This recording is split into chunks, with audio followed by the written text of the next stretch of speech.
Hello, everyone. Welcome to another session of Global Foresight Summit. This time we have with us Rohit Bhargava. He's the founder and chief trend curator of Non-Obvious Company. Welcome, Robert. Thank you. Really happy to have you on board, so you can start when you want. Okay, thank you. Nice to be speaking with everyone. I hope you are enjoying the program so far. I know there's a lot of amazing speakers, and so I'm looking forward to watching many of the recorded videos. If you don't know any of my work or you don't know any of the background, I have been working on for the last 10 years a project called the Non-Obvious Trend Report. And what I thought I would do today is share some of the big ideas from that trend report, and specifically some megatrends. And the first thing that I just wanted to share with you as we get into this is, after the talk, you'll be able to go directly to this landing page that we have set up.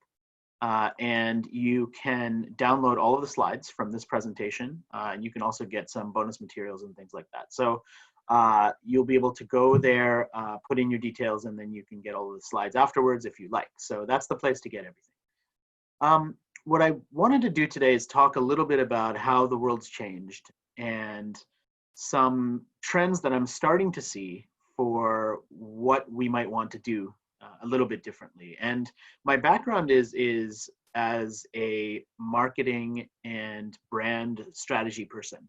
I spent many years working in big global agencies. I used to work at Leo Burnett in Australia, and then I worked at Ogilvy in Washington, D.C., which is where I live now.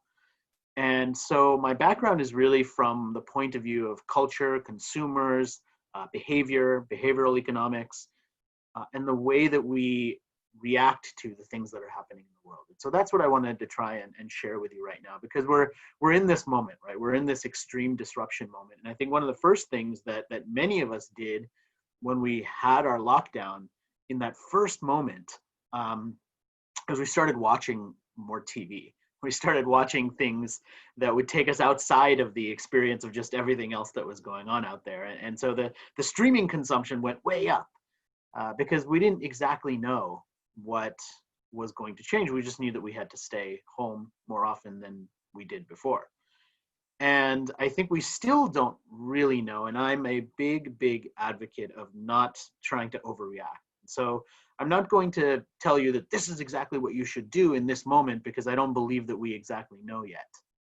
Instead, what I want to try and talk about is the method that I use to figure out what to pay attention to in the midst of all of this stuff. And I think it starts with just understanding what we need right now as people, right? As colleagues, as connections with one another, because that's what we are in this moment. And I was watching a YouTube video that I'd seen probably 2 years ago, but I was just rewatching it. And it was fascinating because I saw something that I didn't see before. And so I thought I would tell you a little bit about that. One of the things you probably know about me, if you've seen any of my talks before, is I'm a storyteller. I like to relay ideas through stories. And one of the best stories that I found recently to just help me understand what I think people need right now came from a interview around this movie. So whether you've seen the movie or not, there was an interview with one of the stars of the movie and the director of the movie, and that's who's pictured here.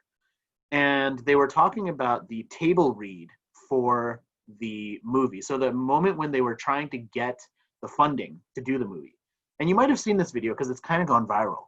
And it's her doing that first song that became the hit song from the movie. It's called This Is Me.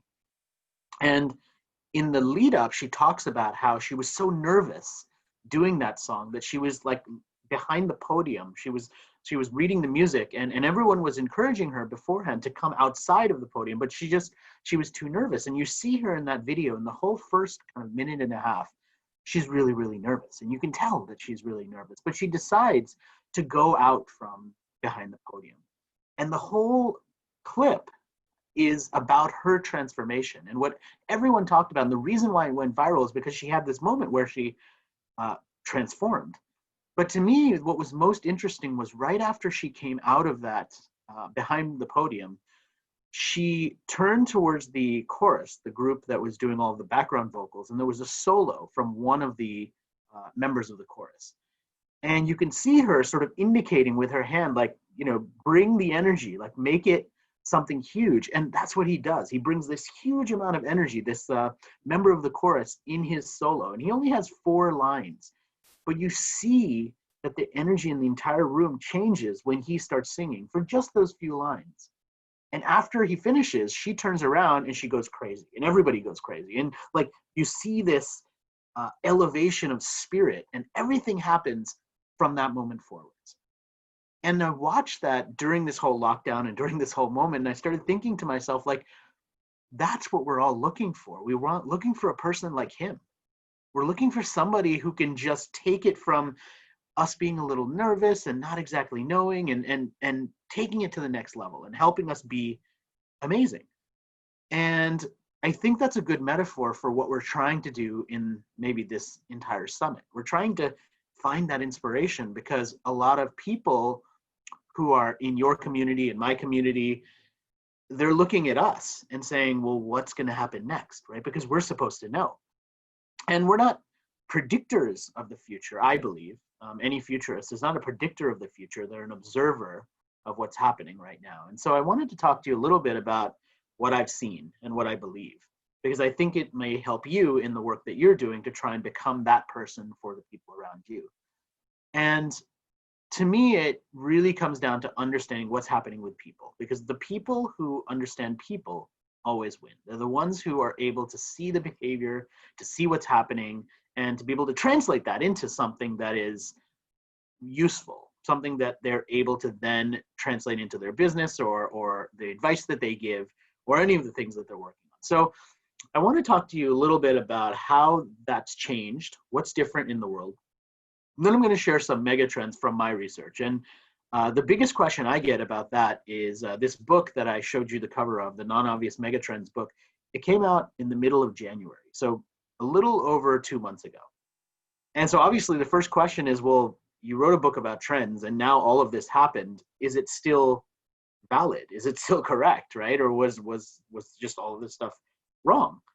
And I want to take you inside the answer to that, because I think some of the trends have really taken off, and some of them have maybe taken a little bit more of a backseat.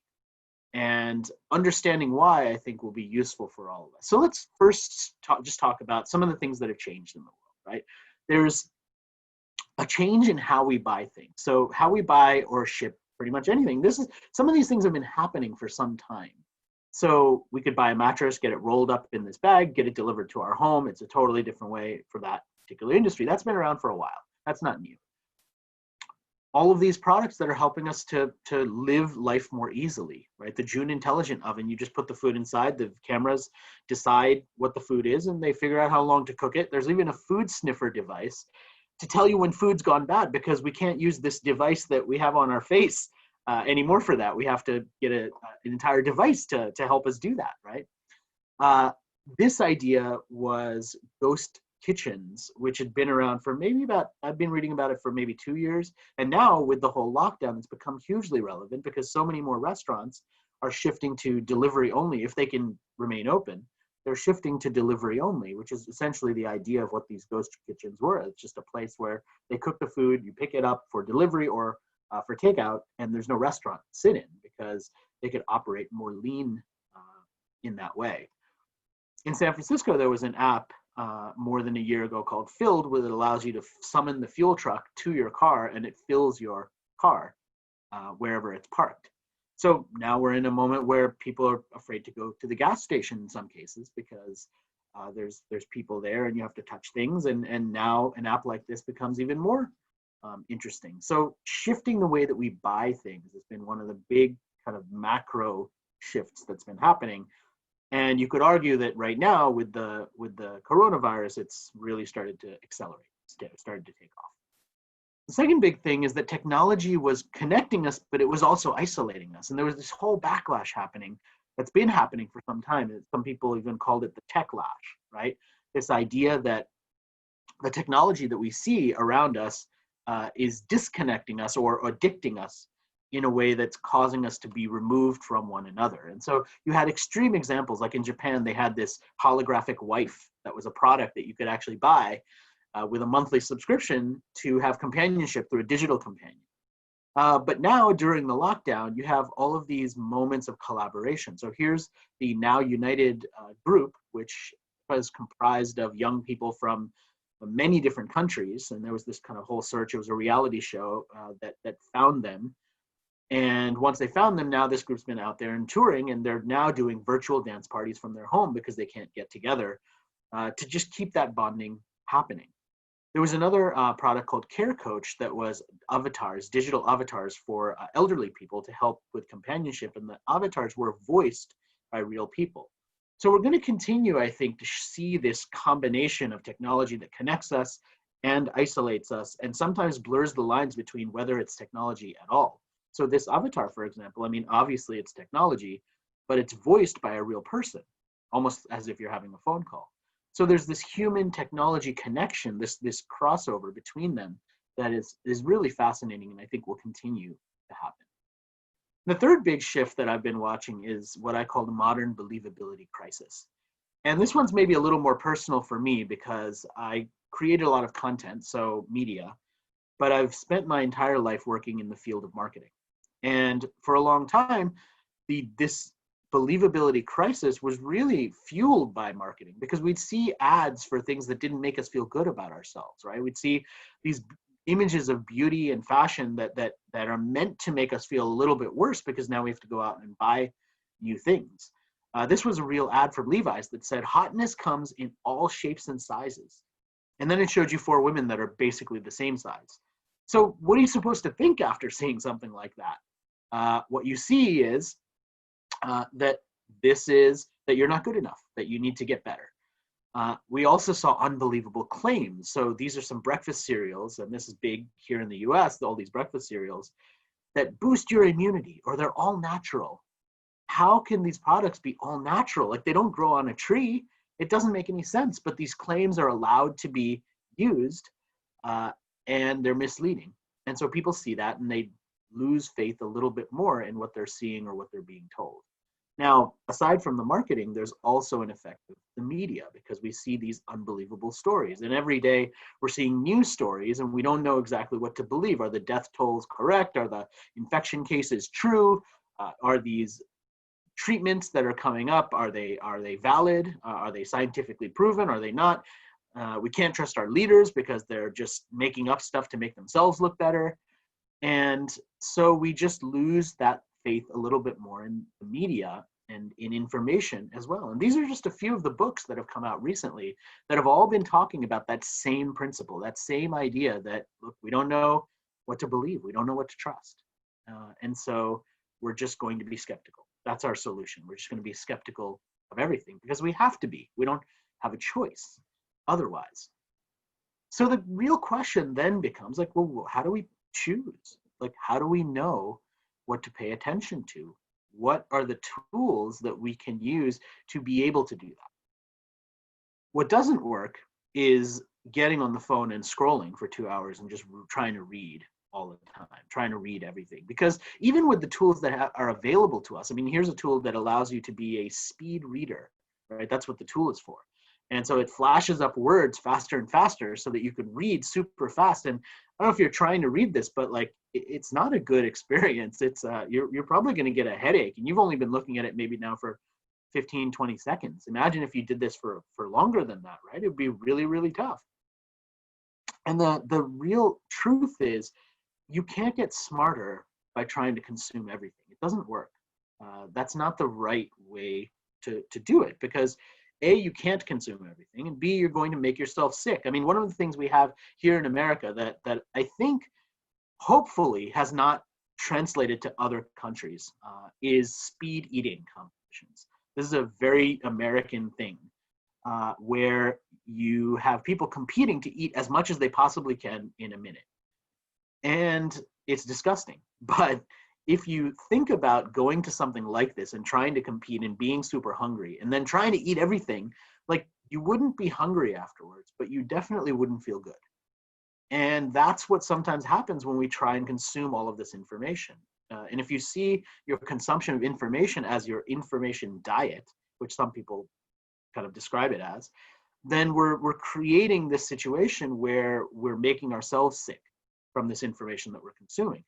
And the problem is social media is making it even worse because it serves up those stories of the things that you probably already agree with. And so you end up reading the same thing from the same people over and over again, and you become more informed and more narrow-minded at the same time, which was never really possible in the past. I mean, the more you read, the smarter you would get, generally, in the past. But now, the more you read, the dumber you can get, because you're just reading the same thing over and over again, and you're not seeing the entire perspective. So part of our big challenge is to be what Isaac Asimov once called a speed understander and not a speed reader.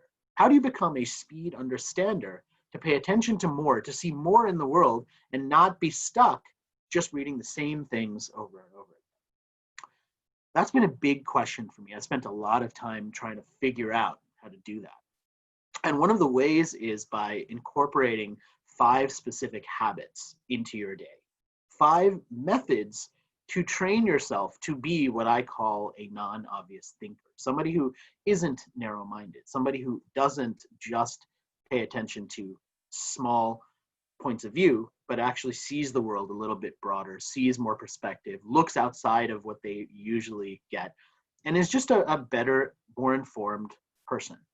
So how do we do that? Well, I want to share with you what these 5 principles are, these 5 habits. And once again, as a reminder, at the end, I'll give you the URL where you can download all of these slides. You can join the list and get the slides sent to you.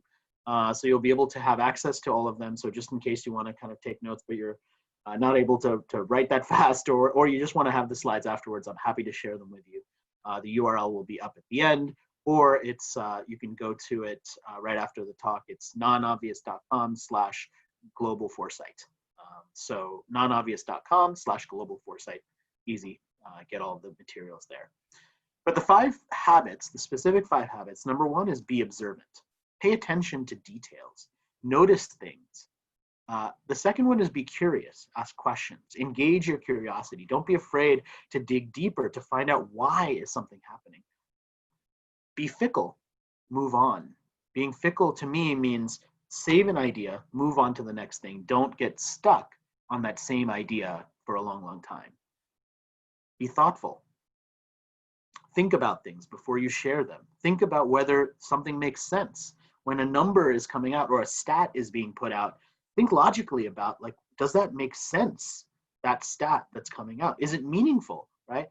I can't tell you how many surveys I read where their conclusion, their definitive conclusion that they share with the world is 51% of people say something. Well, that's basically 50-50, right? If you think about it. But when it's presented that way, you're like, oh, wow, 51%, that sounds like a lot. But is it? If the other 50% think the other thing? No. But if 51% of people think one thing and then everything else is like 1% each, then yeah, it is a lot, right? So seek the context for the numbers. Don't just believe them right from the beginning. And some of this is like, are things that you probably know, but they're hard to practice on a daily basis because we see so much of this manipulation and we're not exactly sure what to pay attention to, and we're not exactly sure what's true. And the last one is be elegant. Choose your words very deliberately. And I love words. I love books. I pay a lot of attention to them. I mean, like, I'm here in my home office, and if you take kind of another look off the side, these are all the books that I have here. So I read a lot of books, and that's a big part of how I choose to express ideas and how I choose to read. But a lot of them are unusual choices. So these are a couple of the books that I have chosen to read over the last maybe year and a half. They're unusual topics.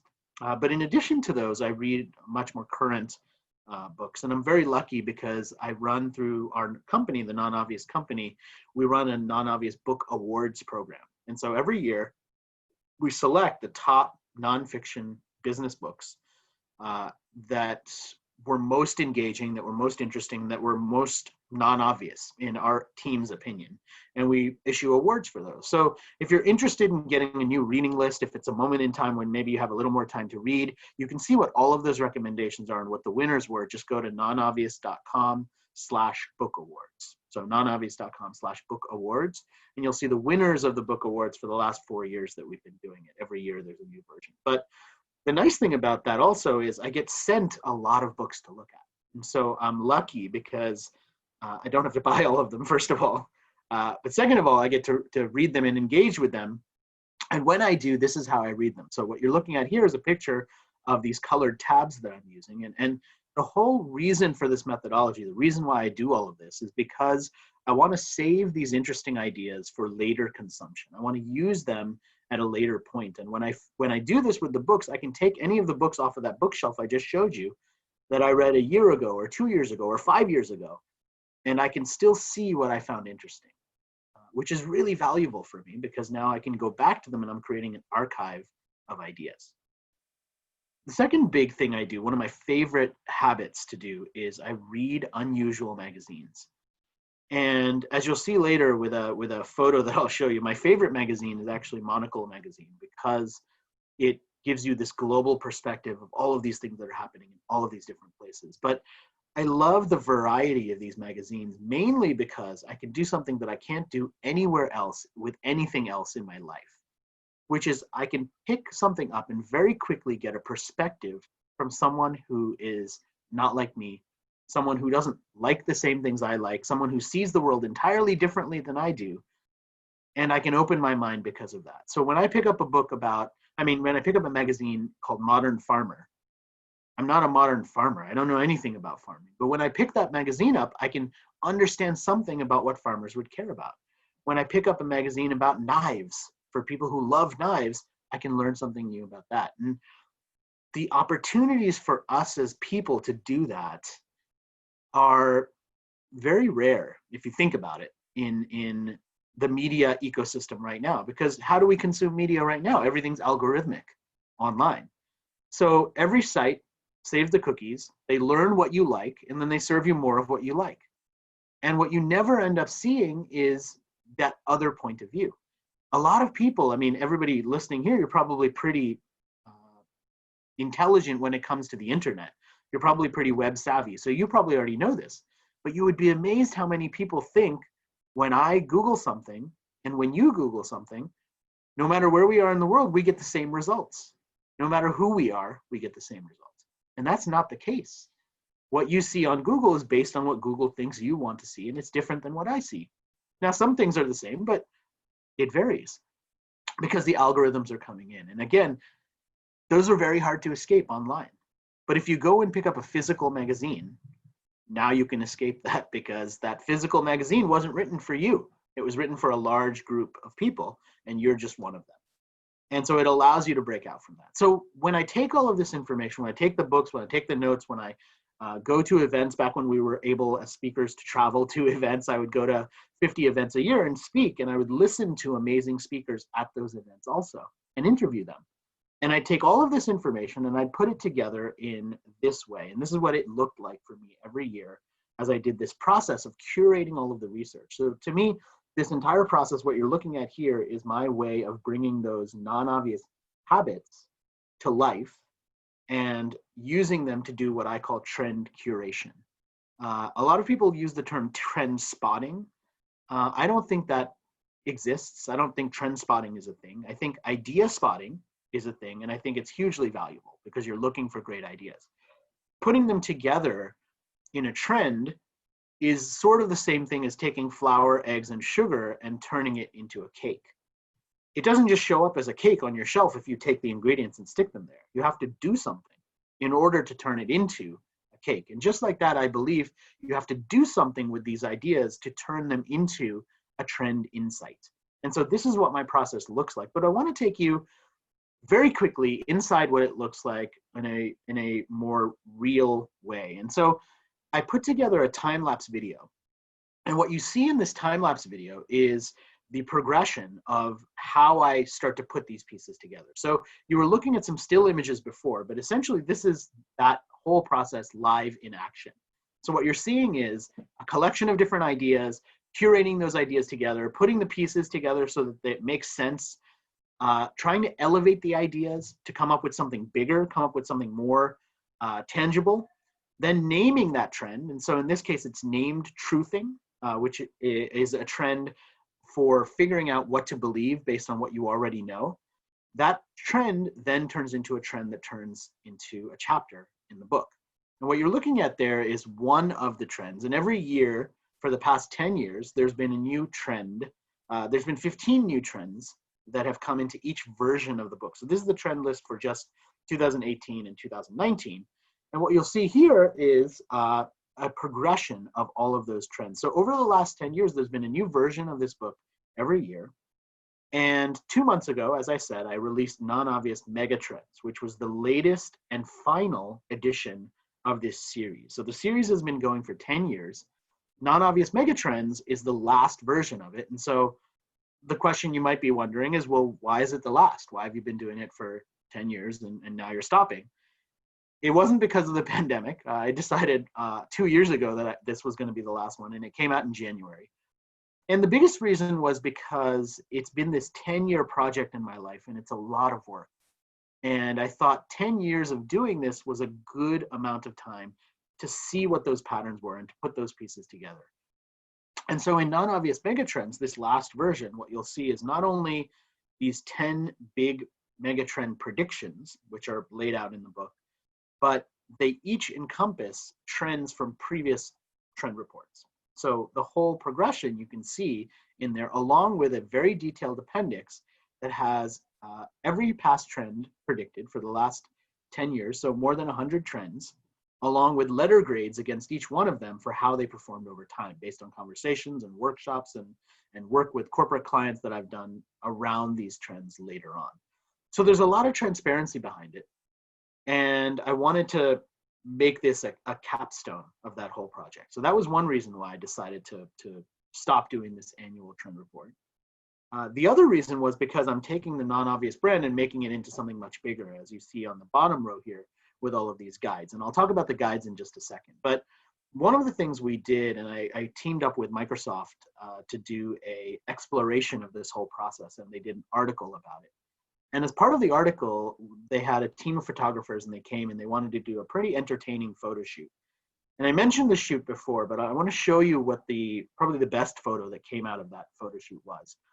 And it's this one of me wearing Post-it notes. And this was not Photoshop. So we did this, and I actually stood there and had all these put on me. And you will see, if you go to my Instagram feed, my Instagram name is Rohit BB. You can see a time-lapse video. You have to scroll down a ways because it was a while ago. But you'll see a time-lapse video of us putting all of these Post-it notes on. But the reason we did it was to demonstrate that, yeah, there's a lot of stuff out there. There's a lot of noise. But if we can be intentional about it, if we can be intentional about seeing what the patterns are, then we can start to get better, we can start to get smarter, and we can actually put those pieces together to see what the trends are and what to pay attention to. So with our remaining couple of minutes, I want to take you through the trends. And I promised 4 trends, but actually I'm going to up it. I'm going to add a bonus trend. So an unexpected 5th trend. And what I did here is I brought out 5 megatrends from the book, which again came out 2 months ago. And I tried to bring in some modern examples and evidence to show that that's continuing to take off over time, that that's continuing to matter. And I think the first thing that I want to just give a shared perspective on is that is what that definition of that trend is. So for me, a trend, and this is my definition of the trend, is a unique, curated observation of the accelerating present. And the most important part of this, I think, to me at least, is the accelerating present, because it really speaks to this idea that I'm trying to focus as in the futurist work that I do, I try and focus on what's happening right now and put together patterns for why it may accelerate into the future. So I don't spend a lot of time thinking about what could or might happen. Instead, I spend most of my time observing what is happening and then predicting that more people will start paying attention to it. So more companies will pay attention to it, more products will come because of it, but consumer behavior will change as a result of it. That's really the space that I like to stay in, because there's people who I think are really smart at projecting far forwards. And some of them I know are speaking on as part of this summit, and I'm looking forward to hearing what they have to say. My perspective is more as a consumer behavior expert who really pays attention to how people act, why they make the choices they make, and what implications that has for business and for marketing. That's really what I try and focus on. So let's talk about the trends. And the first one I want to share with you is the human mode. And the human mode is this sense that the more technology we had, the more important the human interaction, either physical or now virtual, has become for us. So there's ways that this is being brought to life. And before the virus, I would talk about the relaxed checkout line at the grocery store, where anyone who needed a bit of extra time, people with dementia, they could speak to someone and take a little extra time. And now that's transformed into these early hours for seniors and people at grocery stores and people who are vulnerable as well, right? So it's just this another element of humanity. Another thing that's just become big and gone hugely viral is John Krasinski, the star of the old TV show The Office, and he's kind of an actor that's done a bunch of different things, started a news network on YouTube called Some Good News. And that's gone hugely viral because people kind of want a little good news right now. Like that's what they're looking for, and that's what they're hoping for. There's musicians of all kinds that are doing these live jams. Here's Bared Naked Ladies, a Canadian band that is doing a live jam where you can listen to their music and just kind of feel like you're in the living room with them, even though we're all isolated. There was another amazing effort from a Broadway music star who reached out to high school students who had their musicals canceled because of the coronavirus and said, look, you did all these rehearsals and you really worked hard for these songs. I'll be your audience. I'll go on social media and I'll listen to your performance. And it was hugely meaningful for a lot of those kids because they had worked really hard and they weren't going to get a chance to do their production. And so they could do it online and share it online. So what all of these point to, and what you'll see with each one of these megatrends that I want to try and leave you with, is an actionable insight. So in this case, and I call them stealable ideas. And in this case, the stealable idea is how do we make this idea of made with empathy a big part of our strategy? Instead of saying it's made in whatever country it's made, let's say that it's made with empathy and look at what that actually means and try and deliver on that, because that's what we all are seeking a little bit more of right now, a little more empathy. Next trend is something I call instant knowledge. And instant knowledge is a mega trend that describes how knowledge seeking had been shifting for some time and now has just dramatically accelerated because all of our kids are at home, they're all doing distance learning, they're all figuring out how to learn things in a virtual environment because they're forced to do it.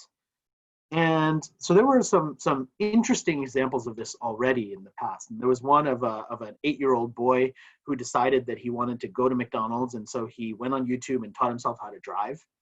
8 years old, crazy. My 8-year-old could not reach the pedals, so obviously this was a tall 8-year-old, but really scary, right? If you're a parent, that this is the level of knowledge that anybody can get any moment. Just go on YouTube and you can figure it out. Tasty cooking videos. We all may not necessarily have been used to cooking every day, but now many people are, or at least they're cooking more often than they had to. So these videos that teach you how to make something just by showing you the ingredients in a very quick time lapse and saying, mix this, this much, there's your recipe, done. Much easier than a recipe book. And already, even before the crisis, they were reaching 500 million views a month. That's, I mean, an insane number of views. And now it's escalating even further. Now, lots of different platforms have also started offering knowledge and learning access to their platforms and access to their tools for free. And there's amazing tools out there as well that all allow you to try and engage this. And I promised I would also come back to the non-obvious guides, the guide series.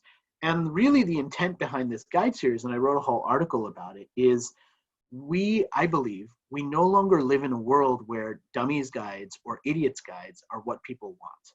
People don't see themselves as dummies or idiots anymore. And those guides were created in the 90s for a different mentality. And the mentality now is, I can go online, I can figure it out. And the guides haven't kept up. And so this guide series that we've started brings together deep expertise, really amazing authors who can write about a very specific topic. And at the end of the presentation, I'll give you a link where you can get the next guide that I've been working on with contributions from over 50 different experts that's coming out very soon, which is the non-obvious guide to virtual meetings and remote work, which is totally relevant for, I think, most of us right now. And I'll share a link with you on how to get that guide for free as soon as it comes out very shortly. But the stealable idea here is, how do we change what we do or what we provide to help people get smarter faster? Because that's what we're all expecting and looking for. And how do we do it in a way that doesn't translate instant knowledge for the perception that that's the same thing as wisdom, right? Because if we just spend an hour watching a YouTube video, that doesn't make us an expert. And it shouldn't allow us to claim that we're an expert or believe that we're an expert. So we still need expertise. We still need wisdom. But the access to instant knowledge is very transformational for those things that we need to do on a daily basis. And we want to try and enable that and allow people to have access to good stuff, good insights from all of the smart people that are speaking here at an event like this, as well as all of you listening, who have great insights to share as well. All right, next big mega trend, revivalism. Revivalism is the sense that because of the believability crisis I spoke about earlier, and us not knowing what to believe, we sometimes turn the clock backwards to the past, to the things that we used to know, to the analog experiences that we remember because they feel more trustworthy. So we're listening to music on vinyl again. Kodak released film for diehard photographers who wanted to go back to shooting on film. All of these old entertainment properties are coming back and making a resurgence. Picard. I used to watch Star Trek The Next Generation a long time ago, and I'm so excited that this Picard show is back, and it's great. I'm in the middle of watching it, so no spoilers. I'm in the midst of it right now. But all of these things are coming back. People are playing analog experiences again, like board games, classic video games. They're rediscovering the analog. And this is before we were maybe forced to do that a little more by having to stay home and having to have those experiences together. So already that was starting to happen, and now it's going to accelerate. It's going to continue because we are looking backwards, and we have a lot of, most of us, I think, have a lot of nostalgia for what we used to do, right? We're thinking back to, it was, remember when we used to go out to the field and just play a game of pickup soccer? Like, wasn't that nice? And we'll get back to those things, but right now we're in this nostalgia moment where we really feel the loss of these things that are not, I mean, it's not, obviously it's not life or death whether I can go out and play a game of pickup soccer, right? But I miss it. And it's okay to miss it because that's human.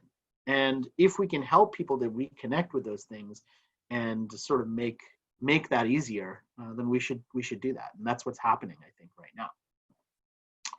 Next big megatrend, purposeful profit. Purpose was already growing as a big, important piece of why people stay loyal to certain brands, both as consumers, but also as employees. Who do you choose to work for? You choose to work for the company who believes in what you believe, because that's who you remain loyal to. And if you don't have that, you might keep somebody for a while, but then they'll move on to something else. They'll want to do something different. So how do we integrate this purpose? And we're seeing that in a very fast evolution right now through lots of different things, right? So beer companies are making hand sanitizer and putting that out there because that's valuable. There's a restaurant brand out of Seattle called Addo that was doing these boxed meals and also providing meals for homeless people or people who needed food.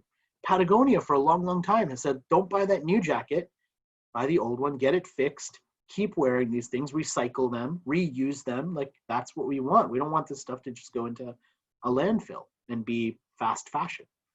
So how do we, as people and as organizations, and if we're in a consulting role, our clients, how do we help them to stand for something bigger, to have purpose in this time when that's what we're looking for from every company, from every leader? We're looking for people who have purpose.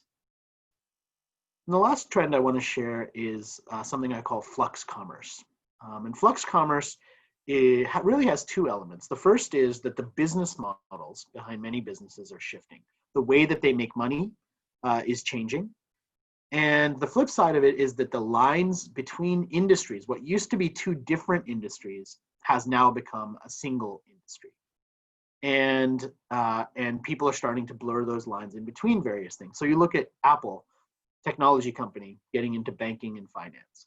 Lots of banks were opening coffee shops. This was a trend kind of globally with ING and Capital One and lots of different banks. There was this fascinating theater in Barcelona that ran a promotion, and this was several years ago. They ran a pay per laugh campaign where they put iPad screens on the back of the seats, watched facial reactions, and then charged people based on how frequently they laughed. And then a couple of years later, they launched Pay Per Love, where they looked at what people laughed at and matched them, single people, with someone else who laughed at the same things, because if you have the same sense of humor, maybe you'll get along and you can make a love connection. These are all totally different business models. In this case, a business model for how to pay for a theater seat through laughing. People are starting to innovate around that, and they have been innovating around that for a while. But now with the coronavirus, there's entirely different concerns for different categories, right? So when the roads are empty and people are driving less, what happens to automotive insurance, for example? Several automotive insurers, at least here in America, have proactively said, look, we're going to start giving some money back because we're collecting all these premiums. No one's driving. People aren't crashing the way they usually do. So nobody's claiming against the insurance premiums. So we have all of this money. And before it turns into a PR problem for us, we better start proactively giving stuff back. And the really smart insurers are the ones who did that first. The ones who haven't done it are starting to look really bad, and probably over a very short period of time, will start doing that as well. Another example of the lines blurring was Taco Bell opening up a hotel.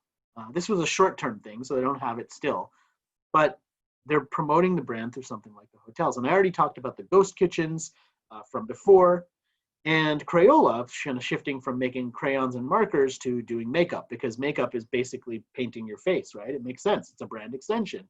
That's what we call it in the marketing industry. So the idea behind all of these is, how do you disrupt your business? How do you disrupt how you work at a time when you have been disrupted? You've had to disrupt. And I believe that the groups that will be able to manage that are the ones that will be the most flexible to move from what they were doing to what they now might do. And one of the places where I'm finding a lot of hope from that is in this idea that for years and years and years, as somebody who would share innovative ideas and be in a consulting capacity, one of my biggest frustrations was that I would go to these big companies and I would come up with or share with them these innovative ideas for what they should do, and they would agree that that's what they should do, but they would be risk averse and unwilling to do it, because what they were doing was already working. And now we're in a moment where I don't think any of these companies can afford to be complacent, to sit on what they're already doing. And so I'm hoping, and I'm actually already seeing signs of this, that there's more appetite to be more innovative. And overall, that's a good thing. That's a good thing for all of us, I think. So ultimately, what it comes down to, and I'll bring back up this quote from Isaac Asimov, is that I believe we are in a moment right now where we all need to try and be speed understanders instead of speed readers. And a speed understander is someone who doesn't try and scroll through every story for 2 hours, but who figures out how to pay attention to the right things, how to broaden their perspective and read more magazines that are unusual or not targeted at them, find different news sources, talk to unusual, different people who don't think the same way you do, go to summits like this one with many different varied perspectives to try and get a different point of view, and make yourself smarter. One of the ways that I do that to help people is by publishing a weekly email. So every Thursday, I share the most interesting stories of the week.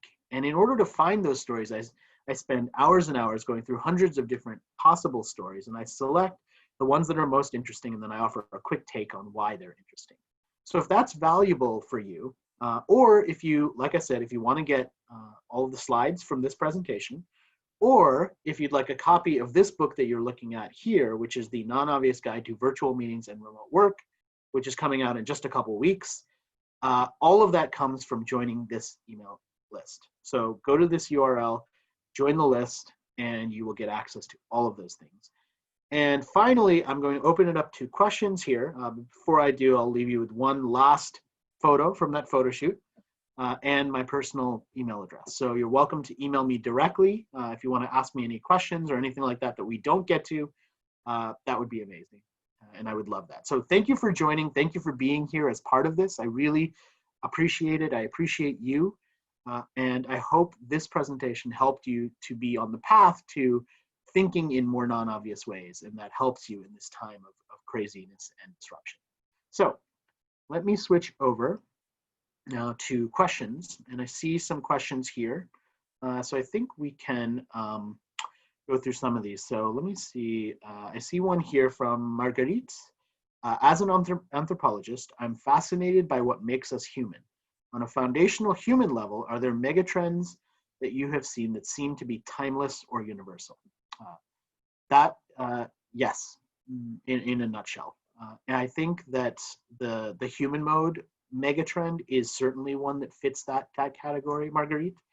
I think that our desire for that connection wasn't always physical. I mean, we saw even before this whole virus hit that a lot of people were feeling connected even though they weren't physically getting together. And I know as a parent of a teenager, it is frustrating for me sometimes because I see my son bonding with his friends even though they're not physically together because they're doing things virtually. And I don't entirely understand it because I didn't grow up in that same culture that he has. But I know that just because I don't understand it doesn't mean they're not bonding or connecting on a human level. So that's definitely one of the things that I'm seeing as a macro trend. I think there's also kind of a macro shift right now where a lot of people are saying, oh, now that everybody's worked from home, like they all know how awesome it is, so everybody's going to want to work from home. I don't think that's true. I think that there are a large number of people who are now forced to work from home that are saying, oh, I cannot wait to get back to the office. But they probably won't want to go back to the office 9 to 5, Monday to Friday. And that I think is going to be the biggest change, that people will say, you know, I could work remotely 1 day a week. And on that 1 day per week, when I'm working remotely, that's the day when I don't do any meetings because I'm going to do real work. I'm going to actually get my work done. And so what happens to a lot of people in the workplace, in the office, and I used to go to the office every day. I don't anymore because I have my home office. But what will happen to a lot of people, I think, is they'll say, you know, when I go to the office, I'll have the meetings and I'll have the collaboration. But when I'm working from home, like I'll do the actual work that I need quiet and solitude and isolation to do.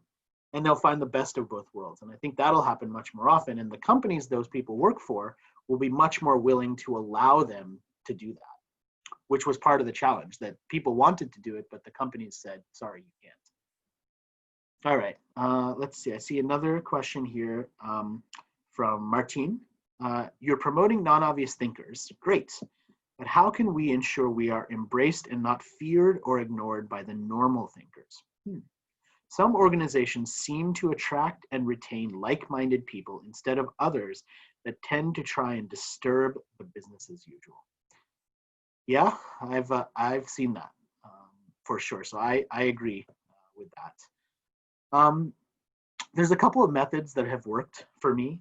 The biggest one that has worked for me is whenever I'm trying to sell something that's really innovative, that seems like it's risky, I always try and make sure to show the cost of not doing it, the cost of doing nothing.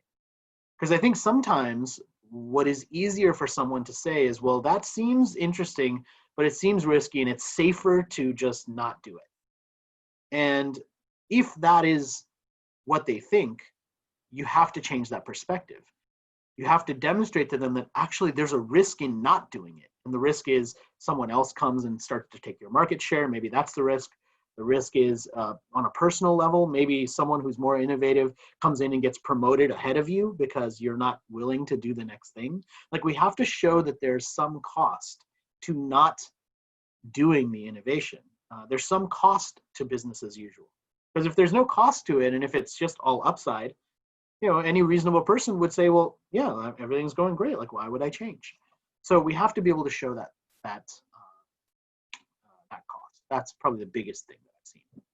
All right, I think we have time for a couple more. So I see one from Abraham here.